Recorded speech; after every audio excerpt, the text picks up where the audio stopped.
습니다. 죽은 파리들이 향기름을 악취가 나게 만드는 것 같이 적은 우매가 지혜와 존귀를 난처하게 만드느니라. 지혜자의 마음은 오른쪽에 있고 우매자의 마음은 왼쪽에 있느니라.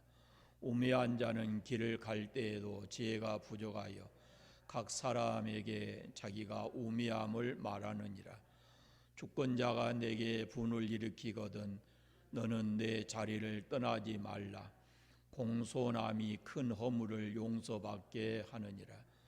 내가 해 아래에서 한 가지 재난을 보았노니 곧 주권자에게서 나오는 허물이라. 우매한 자가 크게 높은 지들을 얻고 부자들이 낮은 지를 얻는도다. 또 내가 보았노니 종들은 말을 타고 고관들은 종들처럼 땅에 걸어 다니는도다. 함정을 파는 자는 거기에 빠질 것이요 담을 허는 자는 뱀에게 물리리라. 돌들을 떠내는 자는 그로 말미암아 상할 것이요 나무들을 쪼개는 자는 그로 말미암아 위험을 당하리라. 철연장이 무디어졌는데도 나를 갈지 아니하면 힘이 더 드느니라. 오직 지혜는 성공하기에 유익하니라. 주술을 베풀기 전에 뱀에게 물렸으면 술객은 소용이 없느니라. 아멘. 두 사람이 나무를 하기 위해서 함께 산에 올랐습니다. 그 가운데 한 사람은 잠시도 쉬지 않고 부지런히 나무를 했습니다. 근데 다른 한 사람은 달랐습니다. 중간중간 쉬어가면서 일을 했습니다. 하루의 일과가 다 끝나고 났는데 누가 더 많은 나무를 했을 것 같습니까? 중간중간 쉬어가면서 일한 사람이 계속해서 일한 사람보다 해놓은 나무가 더 많았습니다. 그래서 죽어라고 일만 한 이 사람이 이상하다는 듯이 물었습니다. 여보게, 틀림없이 내가 자네보다 더 열심히 일한 것 같은데 어떻게 자네가 나보다 더 많은 나무를 할 수 있었단 말인가? 그러니까 친구가 빙그레 웃으면서 말합니다. 당연하지. 나는 쉬는 동안에 부지런히 도끼날을 갈았다네. 그랬습니다. 지금 읽은 10절 말씀에 보면은 철연장이 무디어졌는데도 나를 갈지 아니하면 힘이 더 드느니라. 오직 지혜는 성공하기에 유익하니라. 그랬습니다. 어리석은 사람은 무조건 일만 하면 되는 줄 압니다. 그러나 지혜로운 사람은 그 일에 대해서 충분히 준비하고 그렇게 일을 하는 겁니다. 그래서 지혜로운 사람이 어리석은 사람보다 성공할 확률이 더 높다라는 것입니다. 솔로몬은 이 전도서 10장에서 어리석음, 우매한 것이 우리 삶에 얼마나 위험한 것인지, 어떤 사람이 우매자의 모습이 어떠한지 그것을 우리에게 보여주고 있습니다. 첫째는 우매함의 위험성입니다. 1절 말씀 보시면 죽은 파리들이 향기름으로 악취가 나게 하는 것 같이 적은 우매가 지혜와 존귀를 난처하게 하느니라 그럽니다. 우매의 위험성을 말하는데요. 중동의 이 파리라고 하는 것은 우리 여기서 말하는 그 보통 파리가 아니고 쇠파리처럼 이렇게 좀 커요, 크기가. 그런데 이 파리 몇 마리가 향기름 통에 이렇게 들어갔습니다. 들어갔는데 못 나오고 그 안에서 결국은 죽어요. 향기름에 빠져 죽습니다. 자연히 시간이 지나다 보면은 그 속에서 이제 부패되고, 그래서 향기름 값지고 이 귀한 향기름을 못 쓰게 되는 수가 있다라는 겁니다. 이것을 지금 비유적으로 얘기를 합니다. 적은 우매가 지혜와 존귀를 난처하게 만들 수 있다 하는 말씀입니다. 큰 실수, 큰 잘못이 사람을 어리석게 만드는 것이 아니고 의외로 조그마한 일, 작은 일 때문에 사람이 비참하게 되고, 그 별 차이 아닌 것 같아도 작은 차이가 결국은 성공과 실패를 좌우하게 된다라는 그런 말씀입니다. 지난주 수요일 나도 잠깐 말씀드렸지만 이스라엘 백성들이 하나님이 주신 지혜로 이 크고 견고한 그 여리고성을 쉽게 함락을 했습니다. 그래서 주변에 있는 모든 족속들이 그 이스라엘을 존귀하게 여겼어요. 그런데 이스라엘 백성들 가운데 이 죽은 파리 한 마리처럼 이런 사람이 있었는데 아간입니다. 어리석고 우매한 행동을 한 거예요. 하나님의 명령을 어기고 이 사람이 전리품 가운데 일부를 숨겼는데, 많은 것도 아니고 시날산의 아름다운 외투 한 벌, 은 200세겔, 그리고 50세겔 되는 금덩어리, 이것을 자기 장막을 파고 거기다가 숨겨놓은 거죠. 어떻게 됐나요? 이스라엘이 아이성 전투에서 간담이 선언할 정도로 패하고 말았습니다. 성이 너무 작아서 군인들을 다 보내는 것도 아니고 일부만 보냈는데도 좀 기차마리만큼 많은 손실을 겪고 인명피해도 당하고 그랬습니다. 말하자면은 이 아간이라는 적은 우매한 행동, 아간의 적은 우매한 행동 하나가 이스라엘 전체 공동체에 이런 악영향을 미치게 됐다는 겁니다.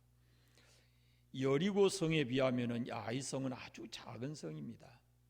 그 작은 성, 그걸 침략할 때도 지혜로워야 되는데, 아마 아간의 마음 속에는 그런 마음이 있었을지 몰라요.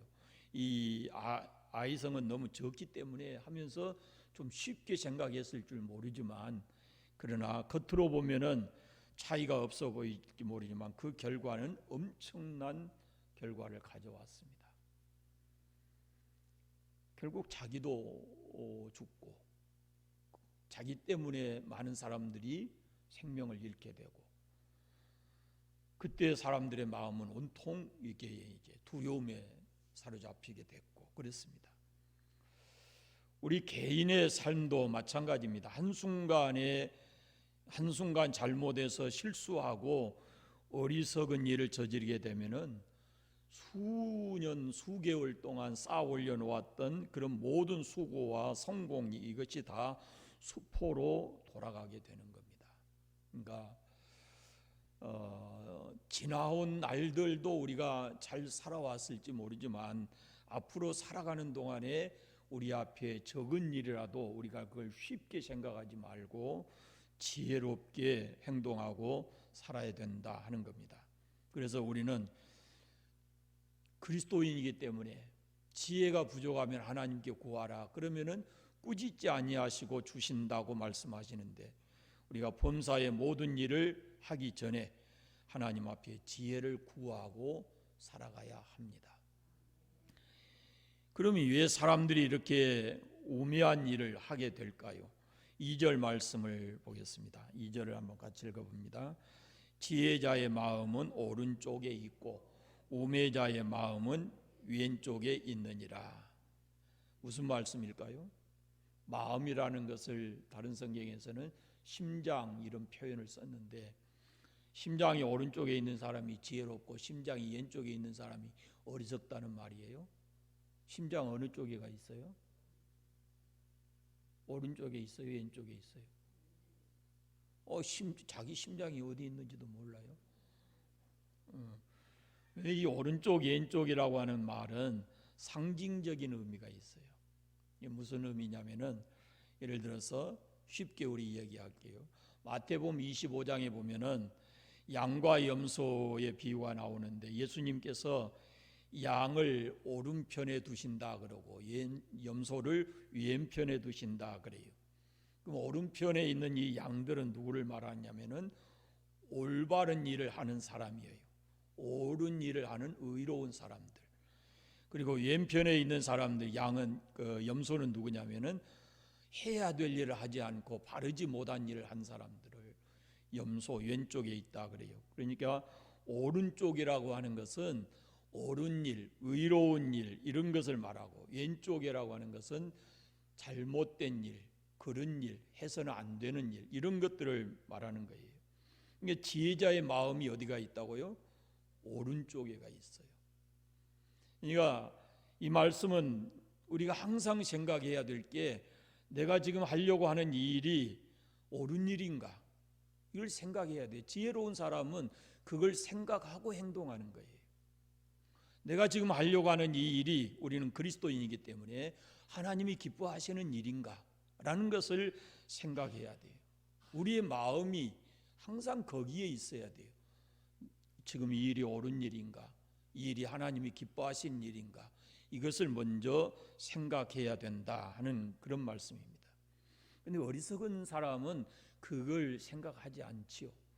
나만 생각한, 나만 즐기면 되고 육신의 쾌락만이 있으면 되고 하는 이런 쪽으로 생각을 하는 거예요.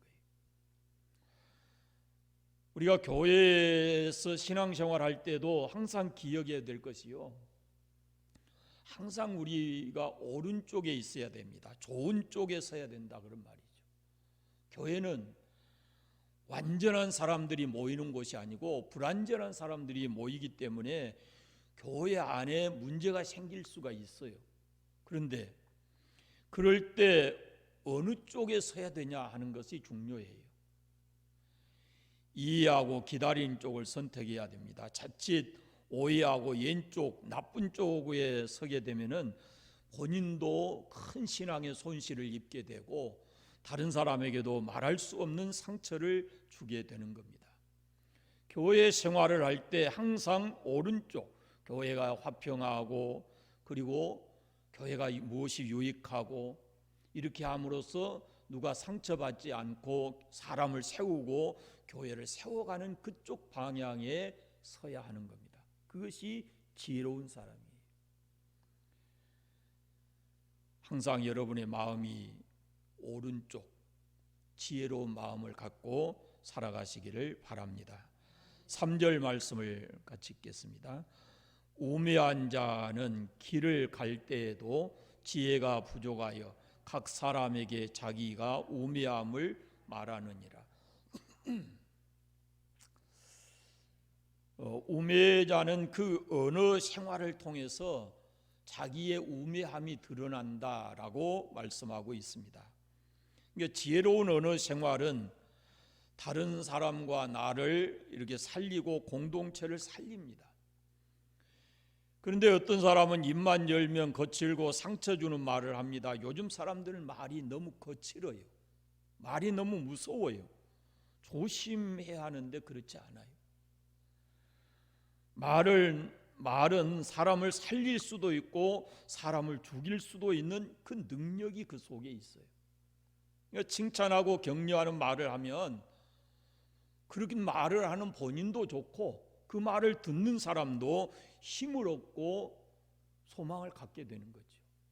그래서 우리가 말을 할 때 내 말을 통해서 내 성품, 내 인격이 드러난다 하는 것을 잊지 않아야 됩니다. 한 소년이 있는데 어린 나이에 고아가 돼가지고 아주 내성적 성격을 가지고 자랐어요. 아이들에게 따돌림 당하고 나중에는 사람 만나는 것조차도 싫어하고. 그런데 이 소년의 할머니가 끊임없이 이 아이를 격려하는 말을 합니다. 매일 아침마다 학교에 내보낼 때 너는 성공할 수 있다. 나는 너를 믿는다. 하면서 계속 격려를 해주는 거예요. 결국 그 할머니의 격려가 그 아이에게 살아갈 힘과 용기가 되었습니다. 그리고 점차 이 소년이 자기가 가진 재능을 발휘하게 되고 어른이 돼서는 세계가 깜짝 놀랄 그런 인물이 됩니다. 이 사람이 바로 레오나르도 다빈치. 어려서 불우한 환경 속에서 자랐지만 그 아이에게 칭찬하고 격려함으로 인해서 주변에서는 눈총을 주고 따돌림하고 했지만은 할머니 한 분의 그 격려와 칭찬의 말이 이 아이로 하여금 자기 재능을 발휘하면서 살아가게 했습니다. 길을 갈 때에 그랬는데 말은 때와 장소를 가려서 해야 됩니다. 길에는 수많은 사람들이 함께 왕래를 하는데요, 지혜로운 사람은 그 사람들을 생각하면서 말을 해도 신중하게 합니다. 침묵해야 될 때 침묵하고 말을 조심할 때는 조심해야 되고, 그런데 우매한 자는 그렇지 않다는 겁니다. 다른 사람들이 어떻게 생각하든지 싫어하든지 좋아하든지 그 상관하지 않고 자기 할 일을 한다는 거죠. 자기 할 말을 한다는 거죠. 막 떠벌리고 아무렇게나 행동하고. 우매한 자는 말 때문에 자기 우매함이 모든 사람에게 드러나는 겁니다. 얼마 전에 그 KTX에서 한 묘한 일이 있어서 방송 뉴스에 다 나왔잖아요. 자기는 똑똑하고 좋은 집안에서 자랐을지 모르지만 정말로 그걸 보면서 저렇게 미련하고 어리석을 수가 있는가라는 생각이 들었어요. 여러분, 우리가 처해 있는 환경이 길일 수도 있고 또 다른 어디일 수도 있지만 그 상황에 맞게, 장소에 맞게 그런 지혜롭게 말을 하고 살아가야 된다라는 말씀입니다. 그 다음에 우매자의 모습이 나옵니다. 4절 이하에 보면 우매자의 모습을 설명하는데 그 중에 첫 번째 우매자의 모습이 주권자의 모습입니다. 4절 말씀에 주권자가 내게 분을 일으키거든 그랬습니다. 이 우매한 사람, 우매한 주권자의 특징이 뭐냐면 독선적입니다. 이게 주권자만이 아니라 우매한 사람은 독선적이라는 것을 가지고 있어요. 다른 사람의 말에 귀를 잘 안 기울여요. 무조건 자기만 옳다고 생각하는 겁니다. 자기가 잘못해놓고도 자기가 화를 내고 자기 주장이 옳다는 거지. 이게 독선적인 거예요.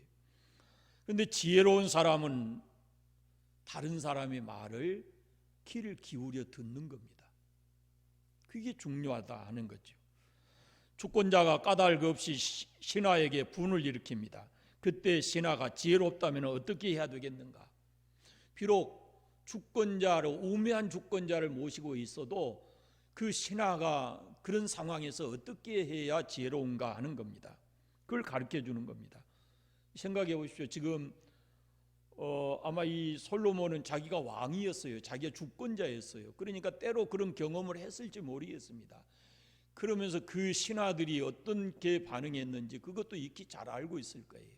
그래서 이렇게 얘기합니다. 솔로몬이 너는 내 자리를 떠나지 말라. 공손함이 큰 허물을 용서받게 하느니라 그랬습니다. 왕이 까닭 없이 화를 낸다고 해서 신하도 얼굴을 붉히고 막 상대하고 그 자리를 떠나버리게 되면 안 된다는 겁니다. 어떻게 해야 되냐? 공손함으로 대하라 하는 겁니다. 그래야 큰 허물을 용서받게 된다 그래요. 그럴 때 왕이 자기가 까닭 없이 분을 냈어도 신하가 공손하게 대하면 왕의 그 분이 수그러들 수 있다 하는 거예요. 또 왕이 잘못해서 일으킬 수 있는 큰 허물을 방지할 수도 있고 거기에서 화를 더 내고 더 무서운 일을 할 수도 있지만 신하가 그때 공손하게 이렇게 행동하게 되면 더 이상의 화를 불러오지 않을 수도 있다라는 그런 말씀입니다.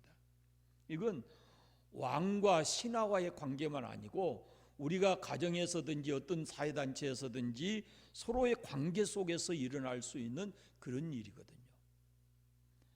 예를 들어서 이렇게 우리가 생각할 수 있습니다. 구약에 사울이 이스라엘의 주권자였을 때 그는 다윗을 자기의 정적으로 생각을 하고 못마땅해 여겨서 죽이려고 합니다.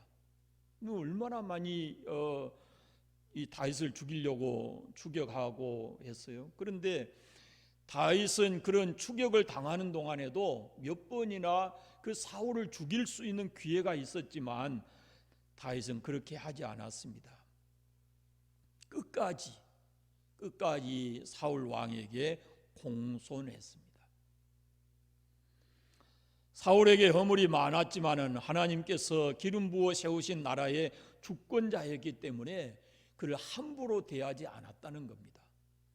결국 우리가 어떻게 된지 다 아시잖아요. 하나님이 사울을 패하시고 그 다윗에게 나라의 주권자로 다윗을 세우는 겁니다. 예수님께서 온유한 자는 복이 있나니 그들이 땅을 기업으로 받을 것이미요 그랬습니다. 지혜로운 사람은 누구를 대하든지, 상대가 내게 화를 내든지 어떤 모습을 하든지 온유함으로 대해야 된다라는 말씀을 하고 있는 겁니다. 5절 말씀 그 다음에 보십시오. 내가 해 아래서 한 가지 재난을 보았나니 곧 주권자에게서 나는 허물이라 그랬습니다.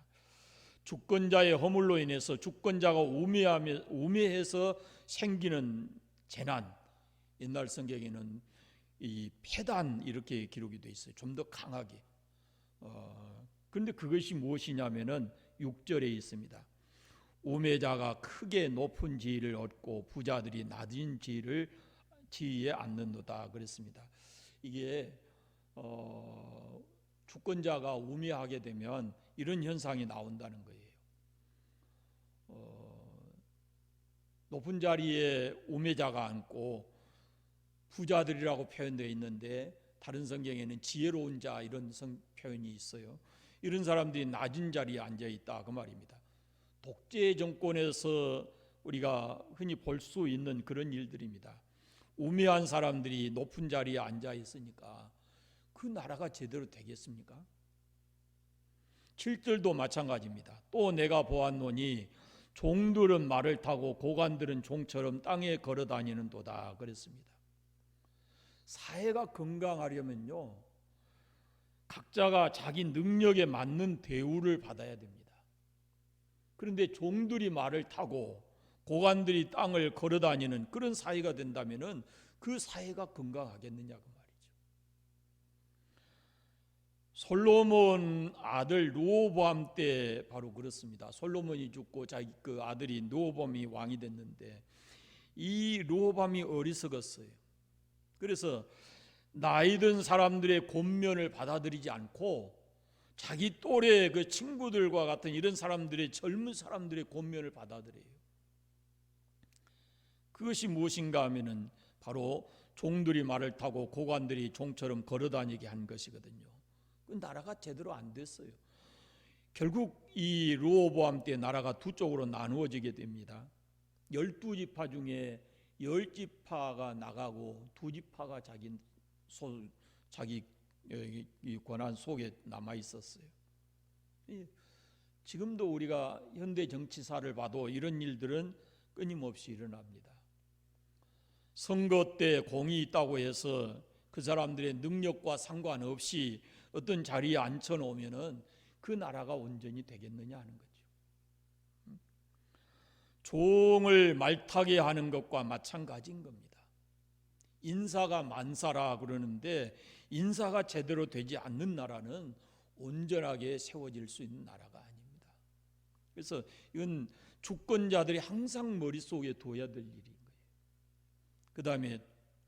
그 다음 말씀들을 보면요, 우매한 일꾼의 모습이 나옵니다. 우매한 주권자가 나오고 우매한 일꾼들이 나오는데요, 솔로몬이 우매한 일꾼들의 모습을 8절 이후에서 설명합니다.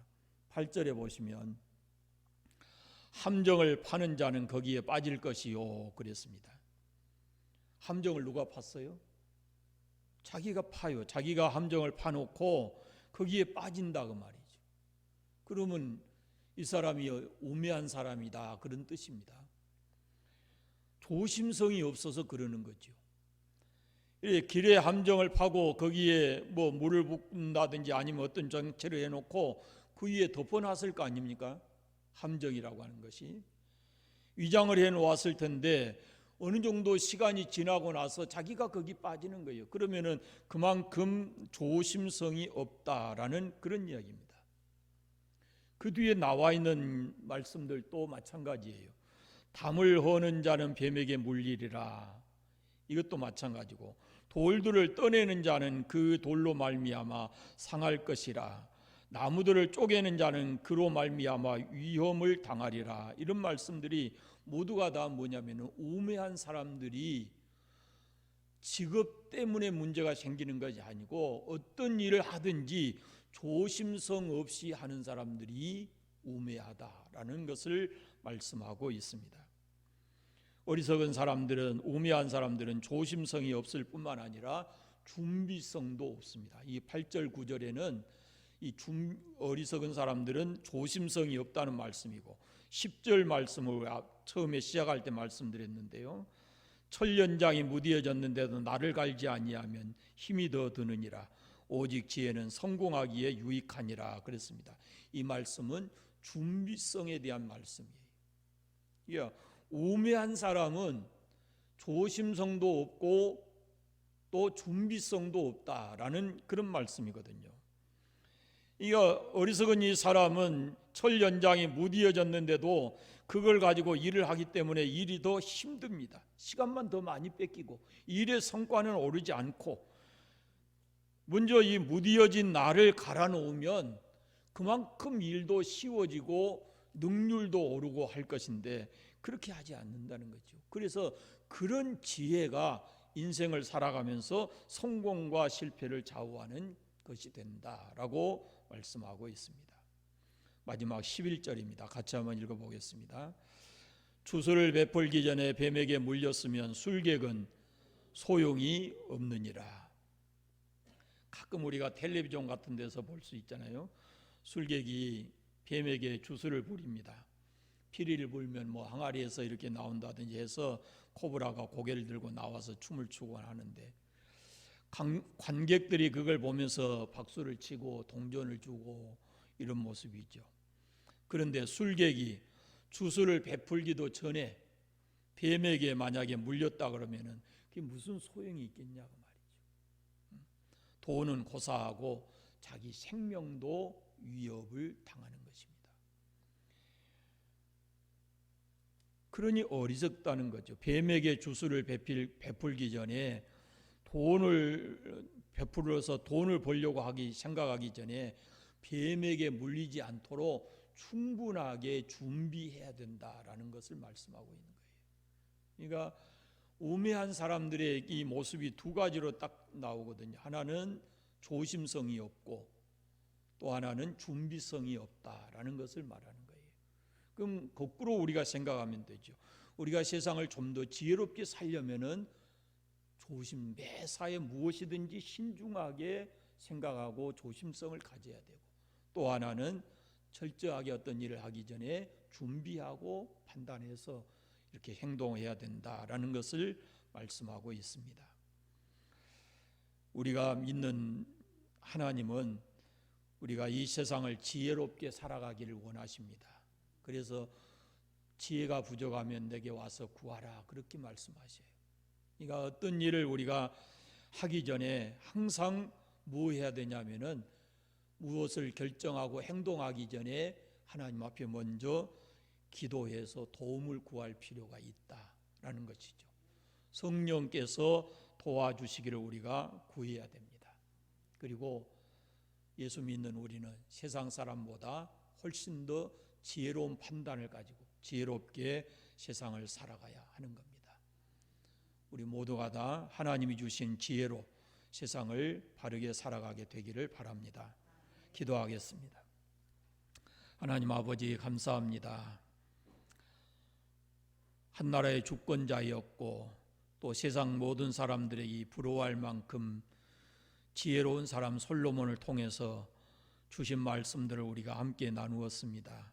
거룩하신 아버지 하나님, 하나님께서 우리를 어리석고 무지하고 참 무능한 우리를 불러서 하나님의 자녀 삼아주시고 세상을 바로 보고 지혜롭게 살아가라고 우리에게 은혜 베풀어 주신 줄로 믿습니다. 주께 이 시간도 간절하게 기도하옵기는 우리 모두가 하나님의 사람으로서 이 땅을 지혜롭게 살아가는 삶이 되게 해주시기를 원합니다. 삶을 살아갈 때도 지혜롭게 살게 하시고 어떤 길을 선택할 때 어떤 행동을 할 때도 언제나 지혜로운 판단을 할 수 있도록 은혜 주시기를 간절히 원하옵고 기도합니다. 아버지 하나님, 조심조심 신중하게 생각하고 판단하고 행동하게 하시고 또 준비 잘해서 행동하는 저희들 되게 해주시기를 원하옵고 기도합니다. 결코 우매함으로 함부로 행동하고 살아가는 저희들 되지 않게 하시고, 말을 할 때도 우리가 때와 장소를 잘 분별해서 지혜롭게 말하고 다른 사람에게 상처 주지 않는 말을 할 수 있도록 우리의 입술을 친히 성령 하나님께서 다스려 주시옵소서. 이제 다시 흩어져 삶의 현장에 가고 주일에 돌아올 때까지도 성령 하나님 우리를 붙들어 인도해 주시고 하나님의 은혜 가운데 하루하루 살아가는 저희들 되게 하여 주시옵소서. 예수님의 이름으로 기도드리옵나이다. 아멘.